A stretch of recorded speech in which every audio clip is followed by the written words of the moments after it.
it's Lisa Corduff. Welcome to the podcast where you can expect inspiring, raw, energizing and transformative conversations with people on the path of personal evolution. I'm here to really live my life, and if you are too, these conversations are just for you. I'm really glad you're here. Enjoy. Hey, welcome to this episode of the podcast that has probably been a long time coming, but like with all things, is happening at the perfect time.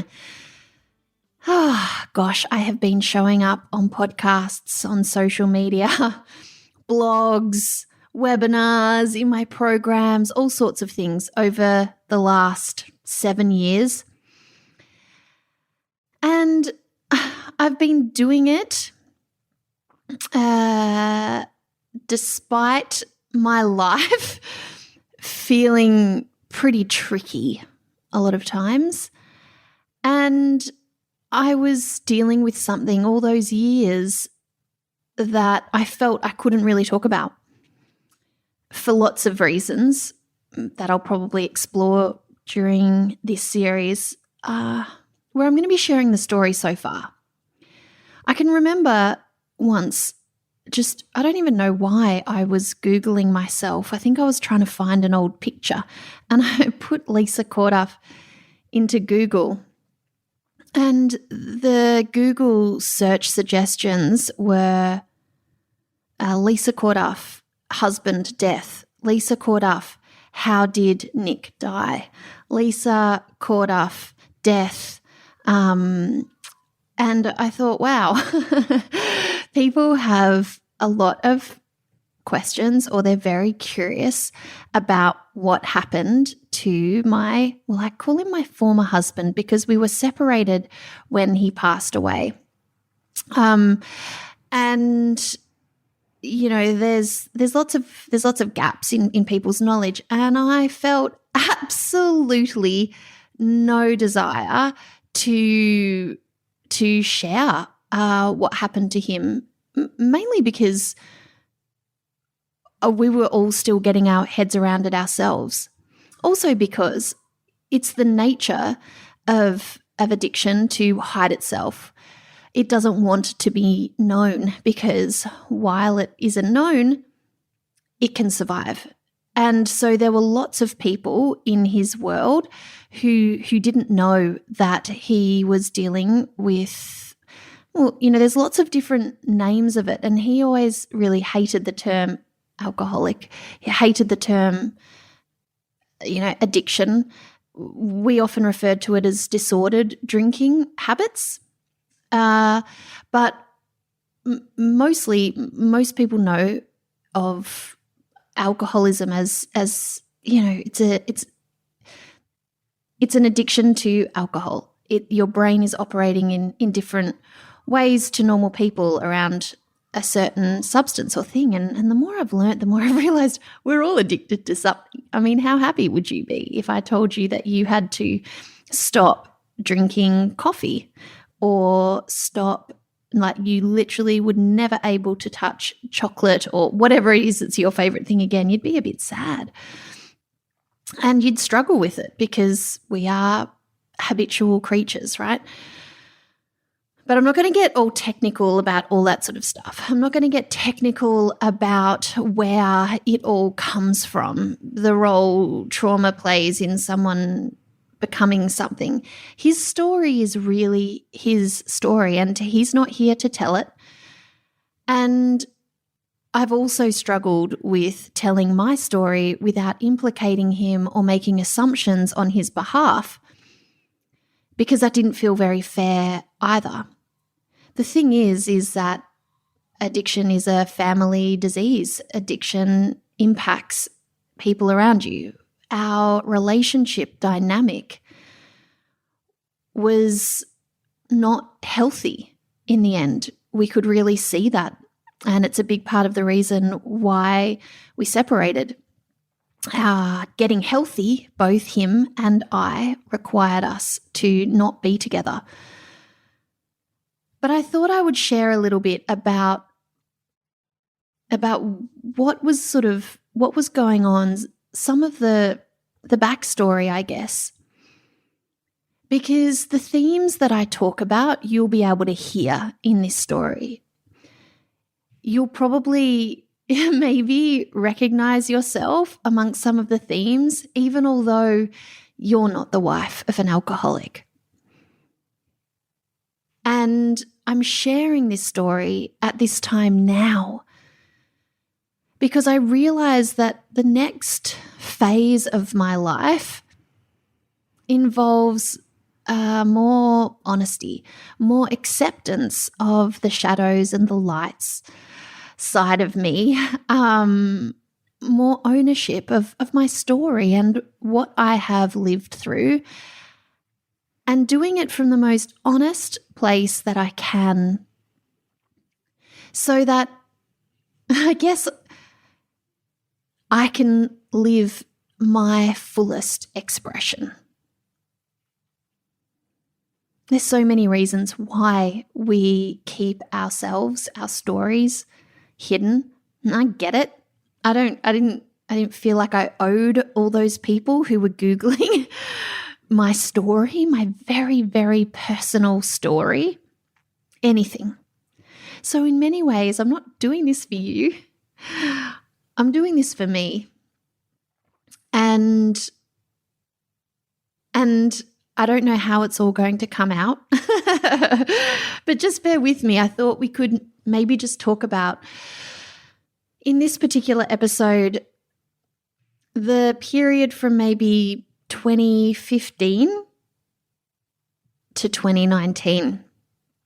And I really, really want to preface this by saying that if you or someone you love is struggling with this particular issue right now, that there are phone numbers you can call. Lifeline is a really good one here in Australia. You might hear things in this episode that will trigger you. And so I want you to think responsibly about whether you want to listen. Because I know that for me, I have to be very, very protective of what I allow into my space, because I have so much processing to do around all of this stuff, and the smallest things can set me off, and it's my responsibility to manage my inputs, and I just want to encourage you to take that same level of responsibility too. If you need help, there's a few places that you can go that we'll add below the podcast notes, and I encourage you to do that. So Nick and I got married in 2009, and it was so amazing. I mean, I was so in love with this human, and we both were. I think people used to tell us all the time we were couple goals. We had a really, really close connection. I remember years after we started living together, still bounding up the stairs like to our apartment because I just literally couldn't wait to see him. He made my life interesting. He thought on a completely different level to me. He was so artistic, so curious, so, you know, he was caring. He cared more. If you got into a conversation with him, you would end up in places that you didn't really even recognize within yourself. I saw that he did this to people all the time. They would just open up to him. He was a really safe space for a lot of people, and I felt so thrilled that we were together and that I got to witness this human throughout his life. You know, we had children. We had children pretty fast. He was just right in there in the thick of it with the kids. You know, I never had to ask him to do stuff. It was just a thing. He was, you know, if he was home, it was kids, and, you know, bloody 3 children in under 4 years. What else were we going to be doing? But, you know, like every couple, we struggled with just the monotony of afternoon naps and bedtimes and nappies and all of the things. But there was also this underlying thing that started to really appear, and it really started to feel strange to me. I think it was really 2015. I remember we were down in Melbourne.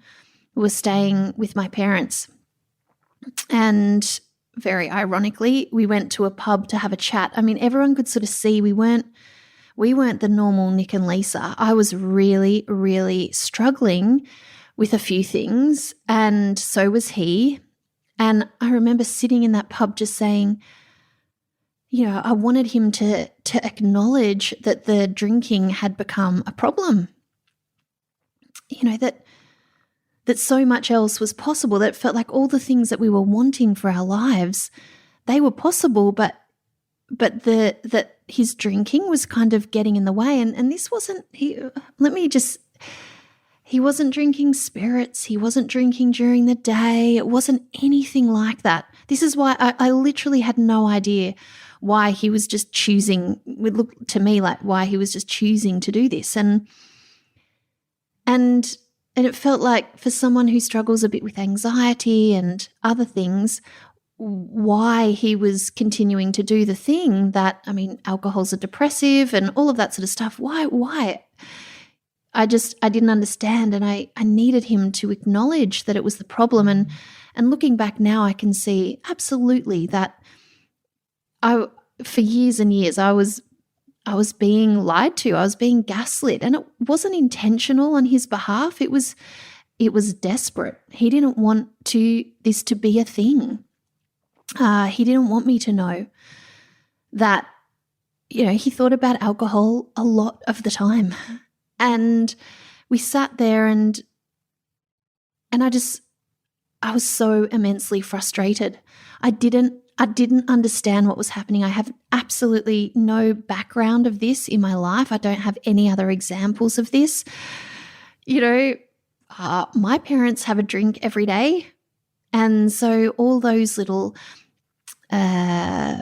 arguments for why this wasn't actually a problem would come up time and time and time again. Everybody has a glass or two of wine. I felt like I was the nagging wife. I can see now I absolutely knew there was a problem, but I didn't trust myself to really push it. But then, I can remember it was 2016 and we were living in Brisbane at this time. And I can remember an afternoon, the kids had gotten up from their sleep. So it was sort of early afternoon. The kids were all young. So my youngest would have been 2. Eldest was 6. And I was just trying to have a little lie down. And I could hear from the way he was playing with them that he'd been drinking. And I just cried and cried and cried on my bed out of frustration and just sort of disbelief. I didn't, why would he choose to do that on a Sunday afternoon? And so this is the thing about disordered drinking is it's progressive. It doesn't start off like that. It's like, for me, it felt like that analogy of the frog in the boiling water. And you just don't really realize it's starting to boil until it's really hot. And there were all these little signs that I can now see looking back over the years and that he shared with me through the process of recovery. It's a really important thing to share with people. And I found that very confronting because I had absolutely no idea what was going on. And I had actually thought that you couldn't get closer to another human than Nick and I were to each other. I was wrong on that. And then in 2017, things really ramped up. I remember taking a trip to New York City. And the morning that I was meant to go, he had his very first appointment with a psychiatrist. So he'd always, he'd seen all sorts of therapists over the years, but he was really getting to a stage where things felt unmanageable for him with his mental health. And so we thought, okay, maybe it's time to get a little bit of help with anxiety and those sorts of things.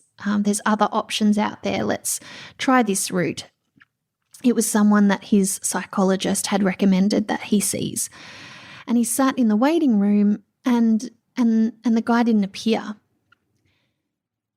And he called me at the airport and he said he's not back from overseas. So I sat there and waited, and they told me that he should be getting there and he just didn't. So I've left, and I had a real sinking feeling in my tummy.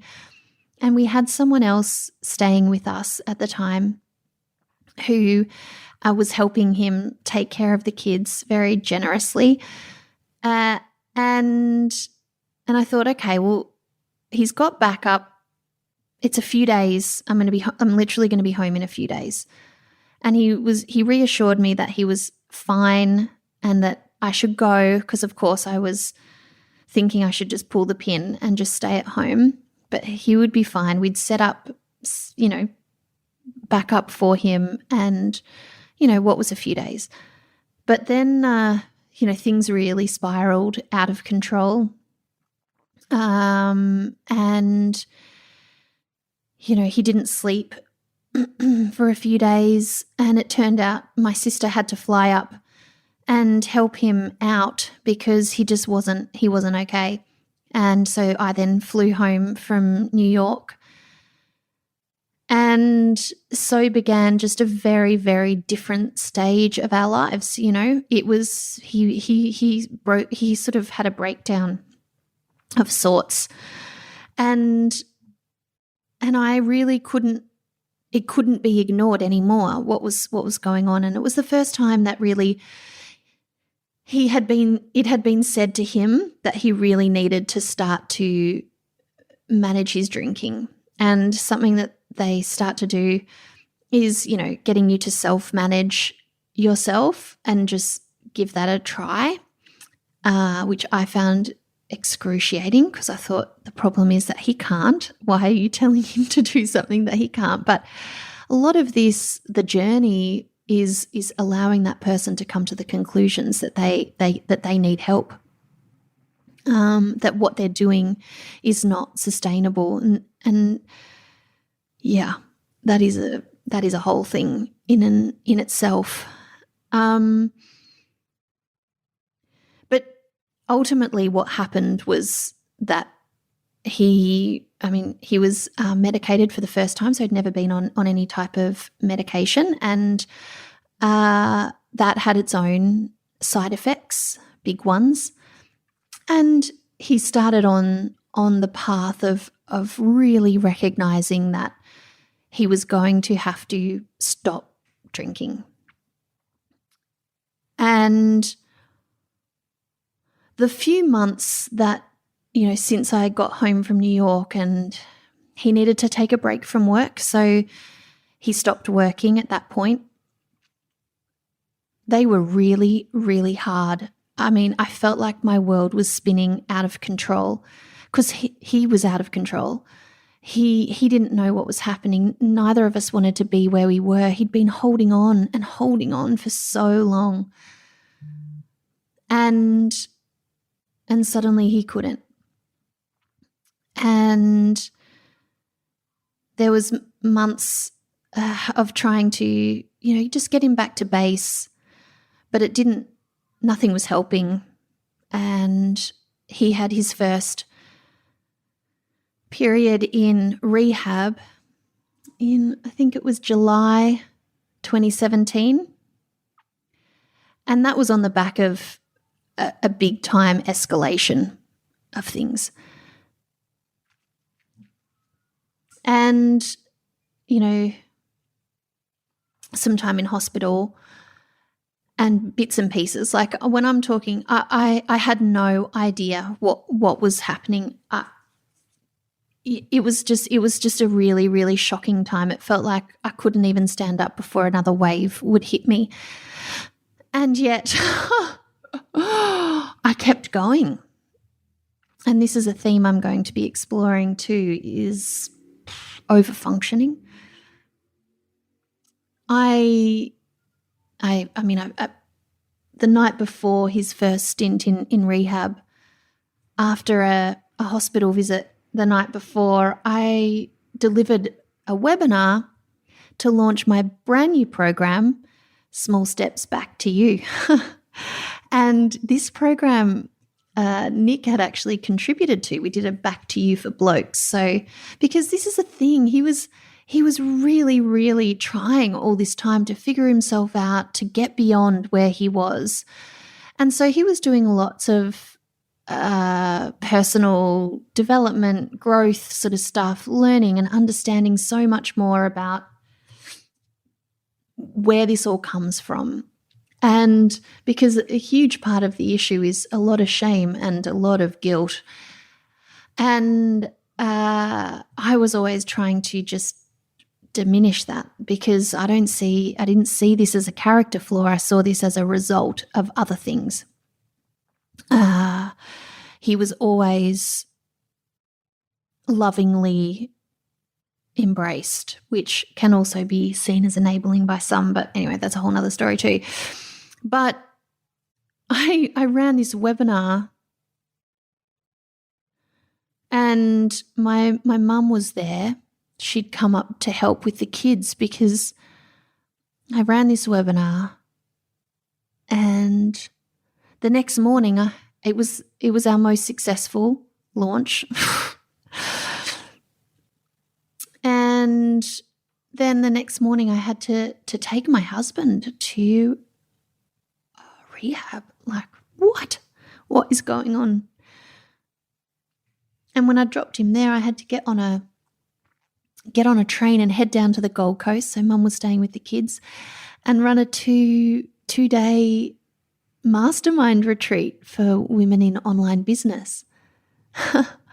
What? And then I had to go home, and I had to finish the launch of this program and visit Nick. He wasn't allowed visitors for the first little while. It was 3.5 weeks. And in that time, I decided that we were going to move to Melbourne, that I couldn't do this without my family. I also went over in that 3.5 weeks to Laguna Beach in California for a mastermind event. I mean, my parents, to say that they have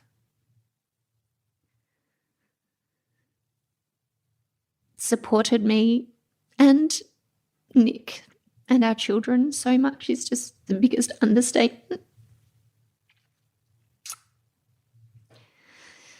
Whew. They knew how important it was for me to sort of get a hit of something that made me feel good at that time, and so they allowed that. They facilitated that, and we packed up the house. They drove our car down, and we moved in. Well, I moved in with them, with the kids. Nick did another 3 weeks at a place down here in Melbourne, and I set about trying to find us a place to live. So this was at a time where, I mean, I was running the Back to You program for the first time. I did an event with the amazing Jude Blareau here in Melbourne, and my life had literally turned upside down. And I remember being at one of the sessions for family and friends, for people who were, in this particular hospital, doing this particular program, and the guy who was running it said, "How are you, Lisa?" And I said, "Oh, look, I'm just really pleased that he's here. He seems to be responding really well. Once he decides he wants to do something, he does it. He's a really committed guy. I just feel..." He's like, "No, Lisa, I'm asking you how you are." And I didn't really understand the question. I drew a blank. I was like, I'm just grateful. Lisa, how are you? And he just pushed me on it, and I absolutely broke down. And this is where you might feel like this feeling. Like, when was the last time someone deeply cared and deeply asked you how you are? Have you given yourself permission to think about how you are? Someone looked you in the eyes and was like, give it to me point blank. How are you? What would you say? Are you even honest with yourself about how you are? I certainly was not being honest with myself. I didn't even know I got to have a say in how I felt at that time. And this is why I talk to women about taking responsibility for how they feel, for owning that stuff, for listening to themselves more. Because we're so out of tune with ourselves sometimes. I know I was in those heightened moments when it feels like life is for everybody else. Where are you in amongst all that? How are you? And so that was a moment. And, on the back of that, there were lots of other moments. I mean, I 100% believed that they tell you all sorts of statistics about the likelihood of sobriety, ongoing sobriety. I mean, I have so much respect for people in recovery. It is the hardest. It is so hard. And you think about, I remember Father's Day and Nick was sober, and every ad on the radio or every shop front, there was just signs pointing to booze. The dad's WhatsApp group at the local school was, a pub crawl, Father's Day pub crawl. It's so hard to be sober.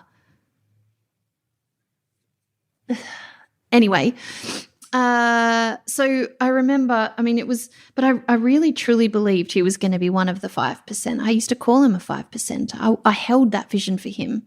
I held it for all of us. And I believed he would get there. I believed it would take time and it wouldn't, be an instant process, but I never, ever stopped believing.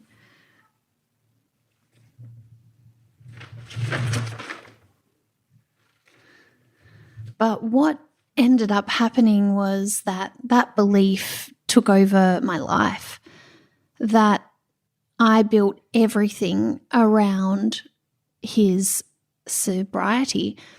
I would think about my daily movements in terms of whether that was what he needed. I managed myself in order to fix him. And this is codependence and something that I'll explore in one of the next episodes. But I think we both had created this dynamic over the years, and it was not healthy. I didn't see it at the time. I had no idea at the time what I was doing, how the way I was operating was enabling things for him, how I was putting myself just dead last all the time, every single day. Like literally, I still cannot put myself back to sleep because if I wake up early in the morning, because my body remembers the fear, the spike of adrenaline every time I would roll over and just think, how are we going to do today? How are we going to get through today? What's he like today? How did he sleep? It was just, I was just on. I was in a heightened state for years. Years and years and years. I remember though, and I think I've shared this story before, I definitely shared it inside my programs, when I got shingles after we'd finally found a place to live. It took about 5 weeks staying at mum and dad's, and we moved in and I got a child set up at daycare, a child at kindergarten, and a child into school, and all of the things that had to be done to set up a house.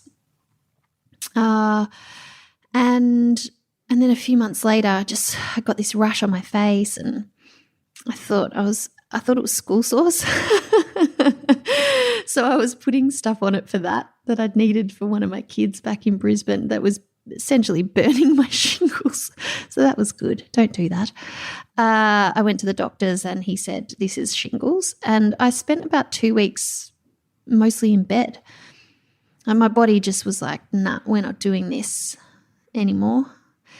And I was talking to my mentor at the time, and I said, I can't get things done. I'm so stressed out. Everything's on me. That's what I was saying. Everything relies on me. And if I'm not well, everything falls down. I can't afford to feel sick. I can't afford this. It's not good for any of us for me to feel like this. And he said, Lisa, you're not taking any responsibility for yourself here. And I wanted to smash his face in. But what he was essentially saying was, you gotta take care of yourself, and no one's going to do that for you. You're going to have to find ways to be healthy amongst all of this. You're the one making everything on you. And for sure, when you've got children and they need you in new ways, and I mean, everyone's emotions were big. There was a lot of change happening in a really short amount of time for my little people, and I wanted to be present with them for that.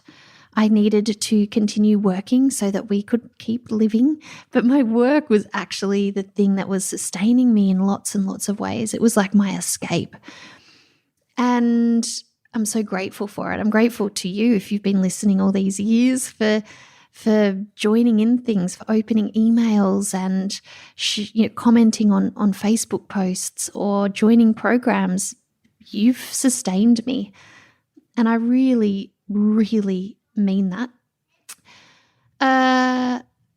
But also I knew that, I was doing so much work on myself at this point, so much work to understand myself in this new changing reality that I'd found myself in. I was really trying to figure out how to be okay amongst what was complete and utter devastating chaos. And, really interesting people crossed my paths over the past few years.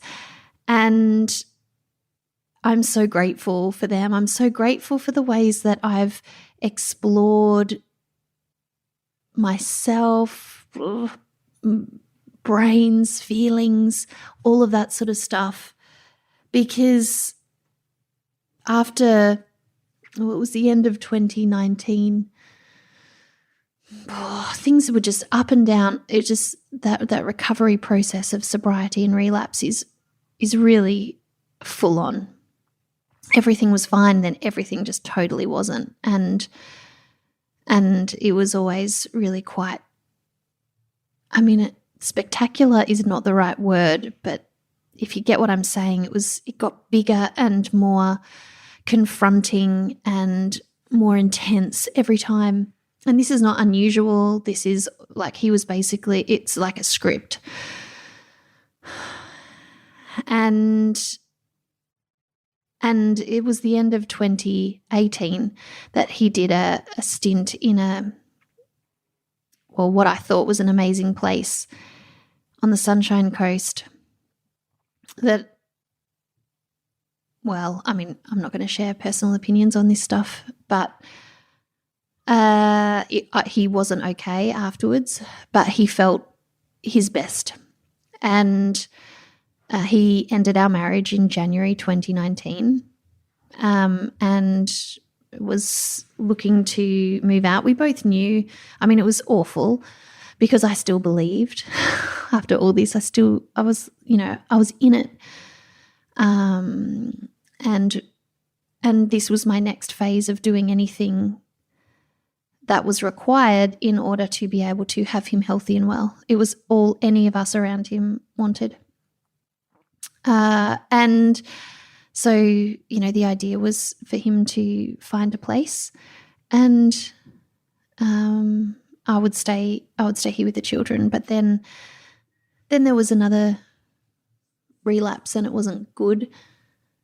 And we knew that we had to find a different solution to just a couple of weeks stint in rehab. I mean, if anyone has helped, I have a lot of opinions also on the way in which the system is kind of rigged against people succeeding in this stuff, but it's also all you have.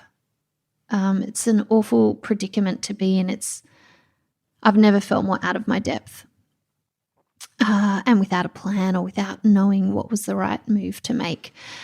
But he was very intent on getting to India, and he had tickets booked for February, but he was in full-blown relapse and he needed help really badly. And so we ended up convincing him that he needed a 6-month stint somewhere.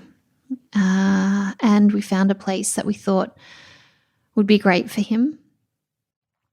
And he agreed to postpone his India trip until he was finished this 6 months. He said he'd do it if he could get to India.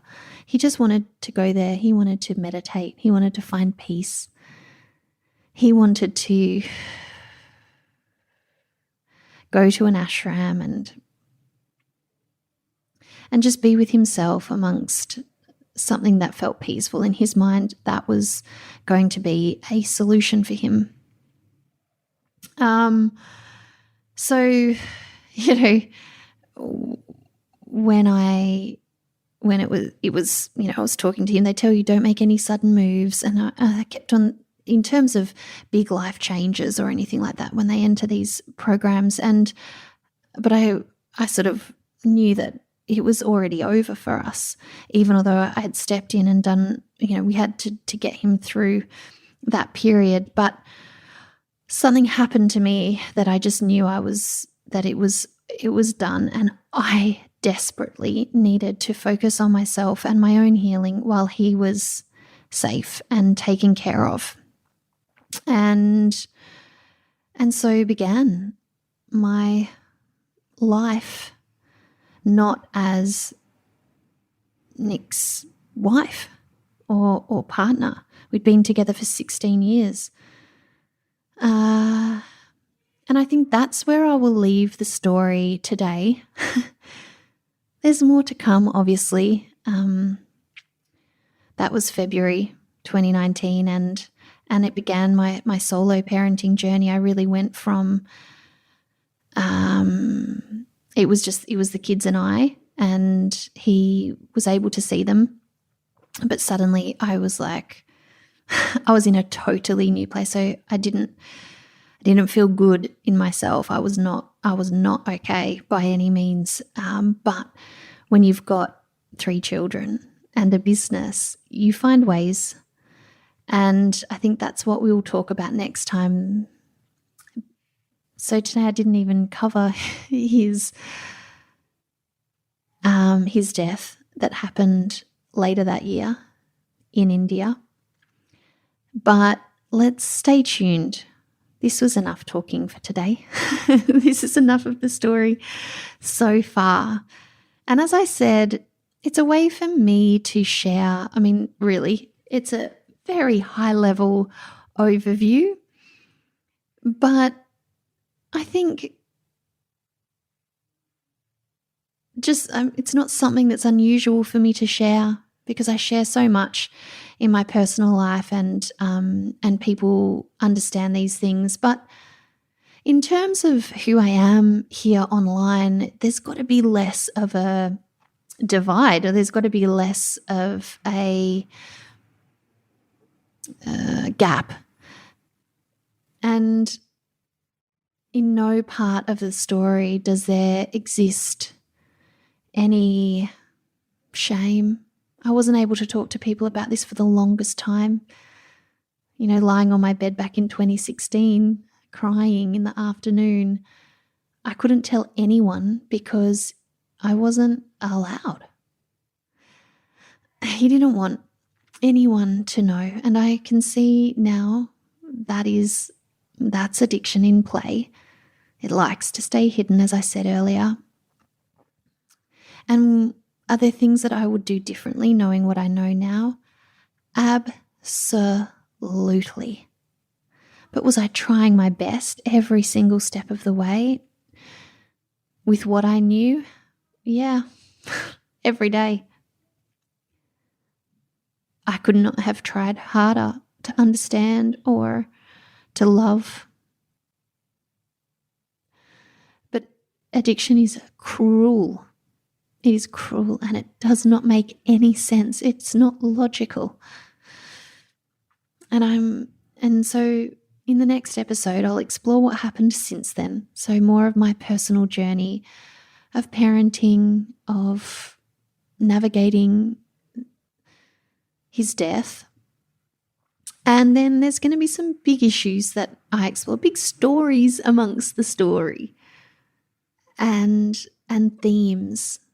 So once this is said, you can really see where a lot of what I teach, where it's coming from, why I picked it up along the way, how I share because if it helped me, it might help someone else, and really nothing more. I don't see myself as a guru or thought leader or anything like that.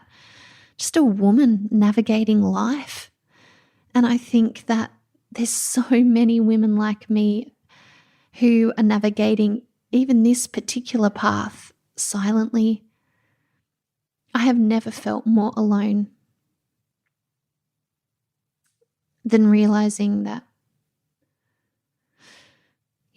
just living what I was living. Because it feels like, I didn't know how to talk to people about it. I didn't know how to admit it to myself, all the things.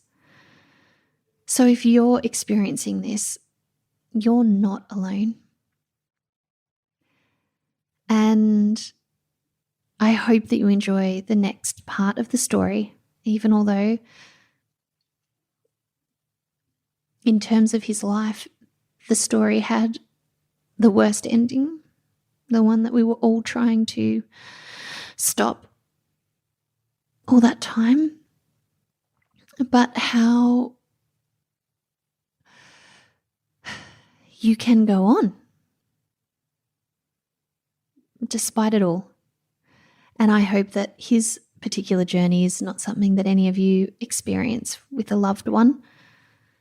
But I'm just gonna keep sharing because it's important for me as a woman to have my story said. Whether you judge, accept, it's okay. Doesn't bother me. I'll see you in the next episode. We'll talk about the next stage. How about that? See you then. Before you go, if you are like most people, then you want to create some positive changes in your life, and you might have tried this before and things haven't quite worked out.